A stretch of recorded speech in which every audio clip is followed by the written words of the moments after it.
এত অবাক হওয়ার তো কিছু নেই। শোনো, এতদিন তোমার সাথে যা করেছি সবটা নাটক ছিল। আসলে কি জানো, এইসব করে মানে মেয়েদের মন নিয়ে খেলে আমি অনেক আনন্দ পাই। মানে প্রথম এমনভাবে মেয়েটার সাথে ব্যবহার করি যেন মেয়েটা আমার প্রেমে পড়তে বাধ্য হয়, আর যখন প্রেমে পড়ে যায় তখন জাস্ট ছুঁড়ে ফেলে দেই। তোমার সাথেও এটাই করেছি। এটা হলো নওয়াব চৌধুরীর গেম। তাথই থমকে গিয়ে দাঁড়িয়ে আছে, তার চোখ ছলছল করছে। সে একইভাবে নাফের দিকে তাকিয়ে আছে। সে নিজের রাগ কন্ট্রোল করতে না পেরে ঠাস করে নাফের গালে একটা চড় মারল। নাফ গালে হাত দিয়ে তাথইয়ের দিকে তাকিয়ে আছে।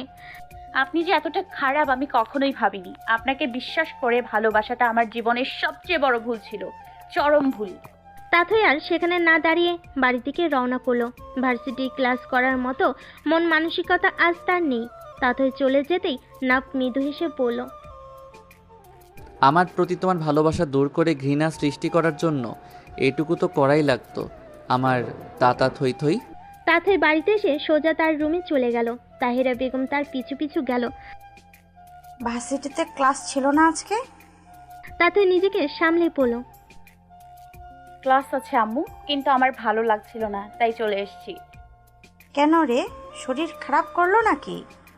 না আম্মু, তেমন কিছু না, এমনি ভালো লাগছিল না তাই চলে এসেছি। তাহিরা বেগম বুঝতে পারলেন তাথই কিছু লুকাচ্ছে, তাই তিনি আবার জিজ্ঞেস করলেন। কি হয়েছে বল আমাকে। তাথই আর নিজেকে সামলাতে না পেরে কেঁদে দিল। তাহিরা বেগমকে জড়িয়ে ধরে সবটা বলল। তাহিরা বেগম চল শক্ত করে বলেন, কাঁদিস না মা, অমন ছেলে তোর জীবন থেকে নিজে সরে গেছে, এটা তো তোর জন্যই ভালো। তাথই নিজেকে সামলে পড়ল। হ্যাঁ আম্মু, তুমি ঠিকই বলেছ।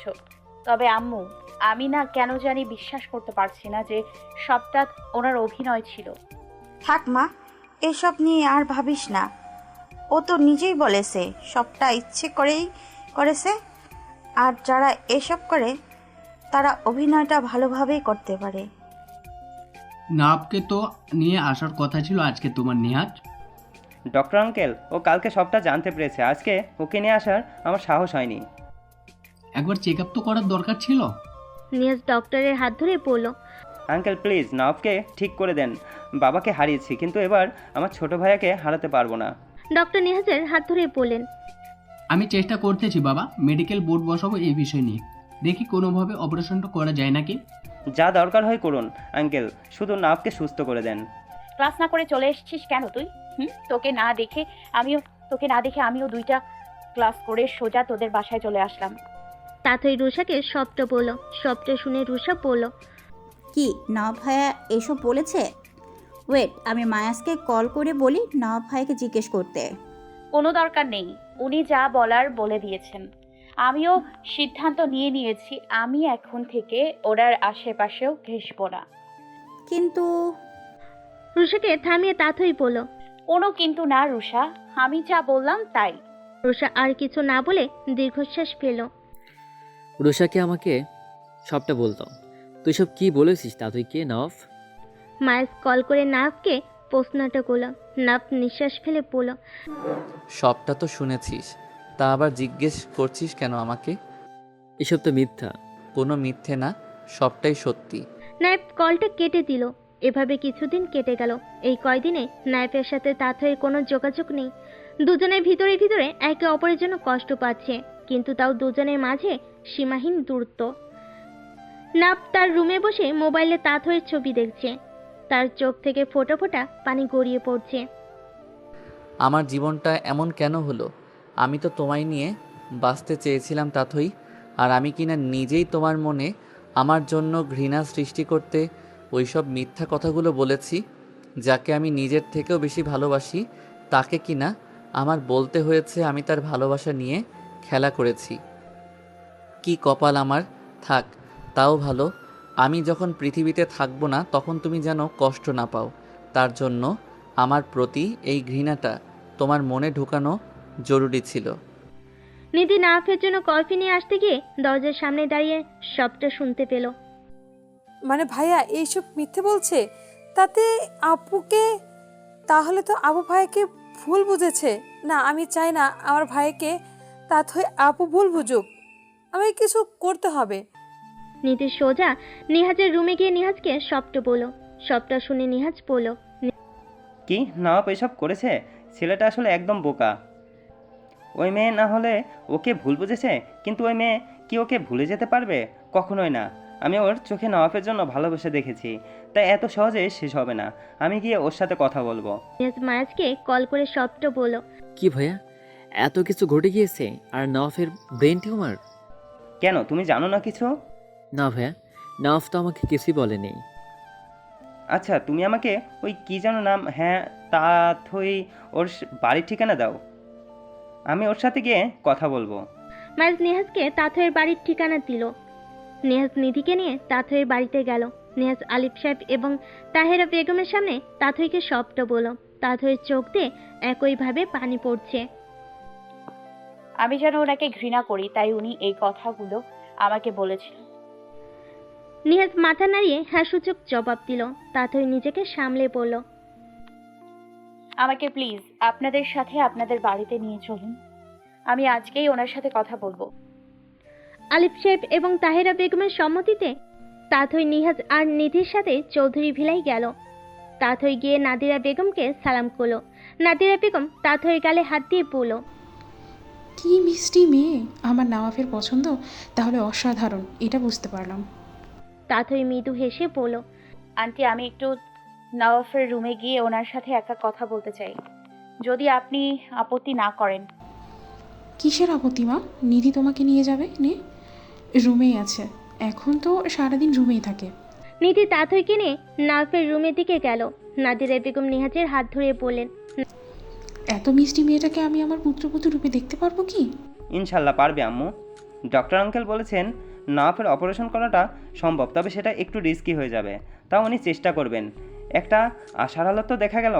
এতদিন তো অপারেশন করতেও আপত্তি করছিলেন, কিন্তু আজকে তো তাও এই খবরটা পেলাম। নাদিরা বেগম হাসি দিয়ে বলেন, যাক, আলহামদুলিল্লাহ। নিধি তাথইকে নাফের রুমের দরজার সামনে রেখে চলে গেল।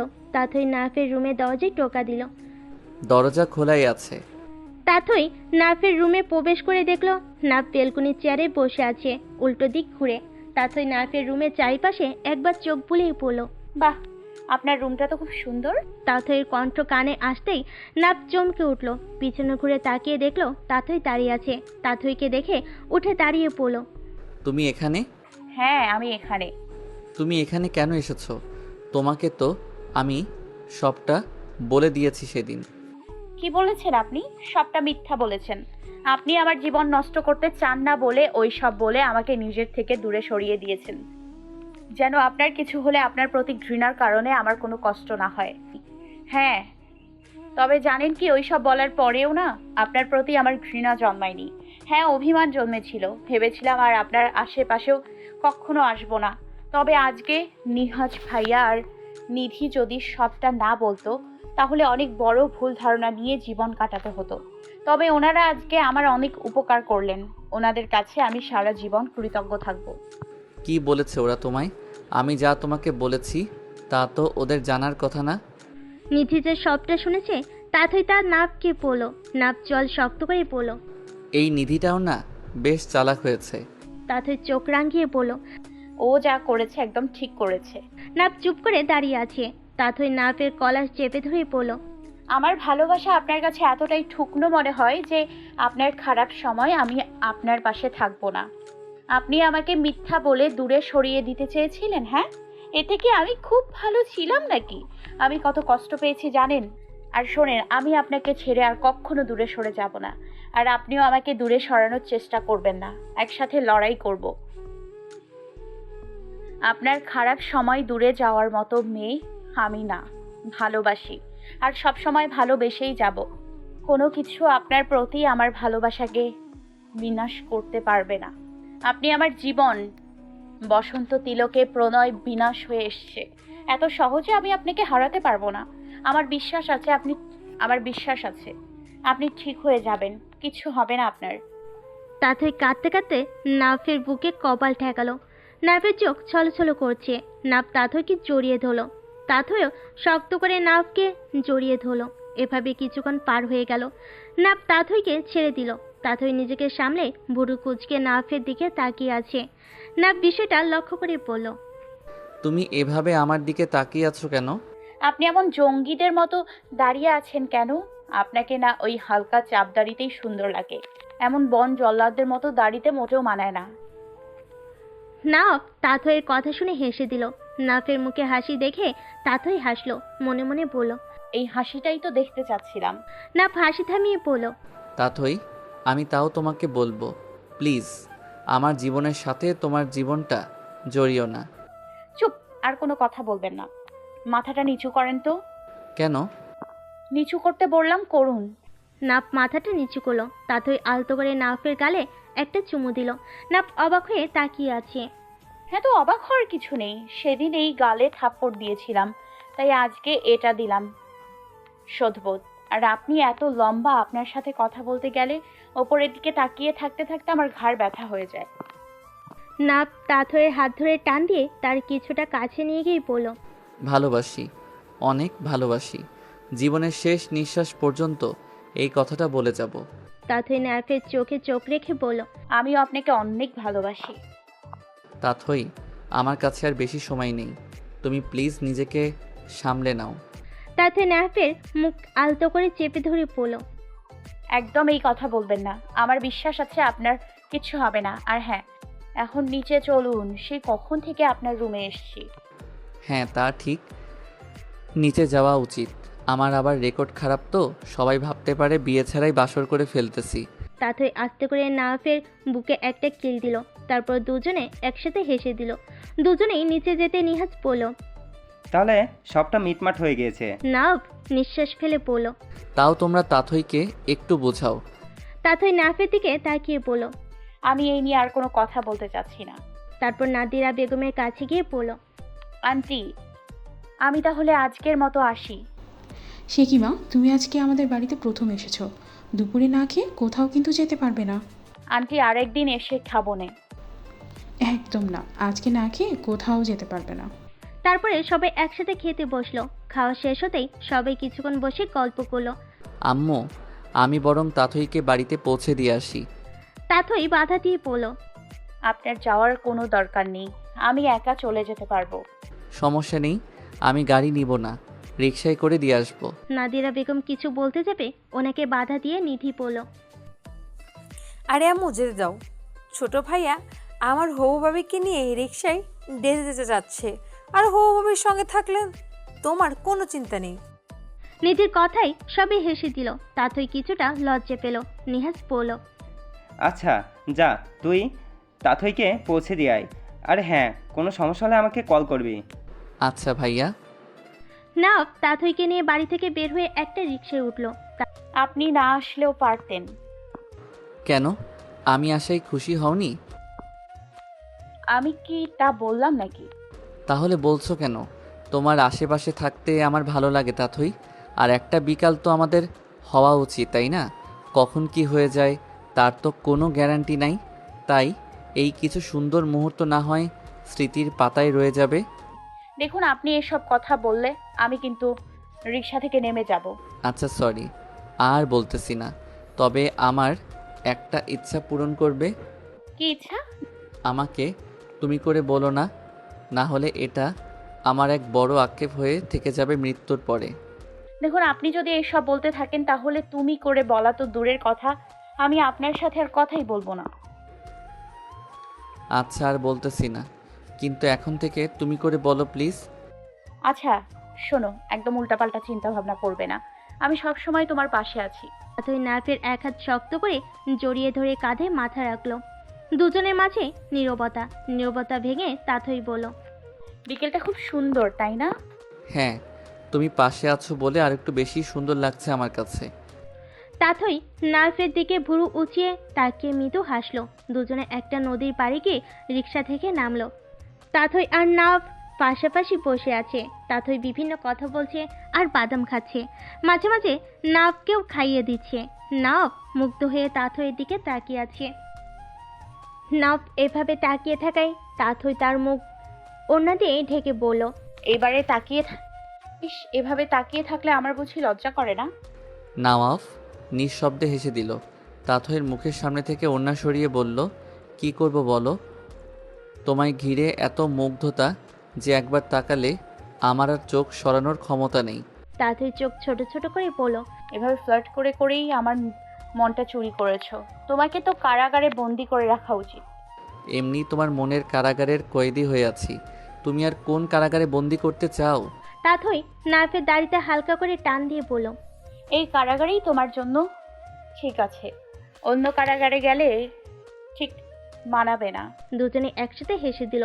হঠাৎ করে নাফের মাথা ব্যথা শুরু হলো। নাফ মাথা চেপে ধরে বলল, উফ। তাথই তড়িঘড়ি হয়ে বলল, কি হলো, মাথা ব্যথা করছে? বেশি ব্যথা করছে নাকি? তাহলে চলো বাড়িতে চলে যাই।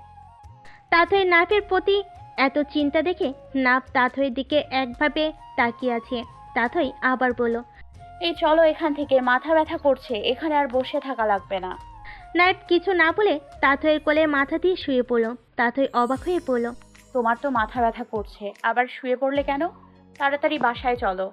আরে পাগলি, কিছু হবে না, তুমি মাথায় হাত বুলিয়ে দাও, এমনি ঠিক হয়ে যাবে। তাথই নাফের মাথায় হাত বুলাতে বুলাতে বলল, তাও বাড়িতে গেলে ভালো হতো না? এই ব্যথা কি মাথায় হাত বুলালে চলে যাবে নাকি? এই ব্যথা সহ্য করার ক্ষমতাটা আমার ভালোই জন্মেছে, তাই এই ব্যথার জন্য আমি এই সুন্দর বিকেলটা নষ্ট করতে চাই না, কারণ এমন বিকেল আমার জীবনে দ্বিতীয়বার নাও আসতে পারে। তাথই চোখ রাঙিয়ে বলল, তুমি আবার শুরু করলে? আমি কিন্তু এখন উঠে চলে যাব বলে রাখলাম। আচ্ছা ঠিক আছে, আর বলতেছি না। দুজনের মাঝে নীরবতা। তাথই নাফের মাথায় হাত বুলে দিচ্ছে, তবে তার চোখের কোণে পানি জমেছে। সে মনে মনে বলল, নাওয়াফ, আমি তোমাকে হারাতে চাই না, বড্ড বেশি ভালোবাসি তোমাকে। আমিও তোমাকে অনেক ভালোবাসি। তা থই থই। নাফের কথা শুনে তাথই হঠাৎ চমকে উঠল। তাথই ভুরু কুঁচকে বলল, আমি তো এখন কিছু বলিনি। নাফ উঠে বসে বলল, মনে মনে তো বলেছো। তুমি কি মনের কথা শুনতে পাও নাকি? তুমি মনে মনে একটু বেশি জোরেই কথা বলো তো, তাই সব শোনা যায় আর কি। মজা করো না তো। আরে না, সত্যি বলতেছি তো। তাথই মুখ গোমড়া করে বলল, তাহলে তো মনে মনে তোমাকে বকতেও পারবো না আমি। তাথইয়ের কথা শুনে নাফ হেসে দিল। হাসি থামিয়ে কিছুক্ষণ তাথইয়ের দিকে তাকিয়ে থেকে বলল, আমি তোমার মনের কথা শুনতে পাই না, তবে তোমার চোখের দৃষ্টি দেখে অনেক কিছু বুঝতে পারি, আর চোখের পানিটাও কিন্তু আমার চোখ এড়ায়নি। তাথই তার চোখের পানি মুছে পড়ল। আরে এমনি কিছু না। নাফ দীর্ঘশ্বাস ফেলে বলল, কেন আমার এই জীবনের সাথে নিজের জীবনটা জড়াচ্ছ তাথই? ভালোবাসি তাই। আর শোনো, এই প্রশ্নটা আমাকে আর দ্বিতীয়বার করলে আমি কতটা ভয়ঙ্কর হতে পারি তা দেখিয়ে দিব। কেন, কি করবে? চুলদাড়ি টেনে ছিঁড়ে ফেলবো। বুঝলাম না, আমার দাড়ি নিয়ে তোমার কিসের এত সমস্যা হচ্ছে? এমন জঙ্গিদের মতো দাড়ি রাখলে সমস্যা হওয়া তো স্বাভাবিক। দেখতে ভিলেন ভিলেন লাগছে। আমি তো তোমার জীবনের ভিলেনই। আর আমি এই ভিলেনটাকেই ভালোবাসি। দুজন আরো কিছুক্ষণ ঘোরাঘুরি করলো। তারপর নাফ তাথইকে তাদের বাড়ি পৌঁছে দিতে গেল। ভেতরে চলো। আজকে না, অন্য একদিন আসবো। কেন, আজকে কি হয়েছে?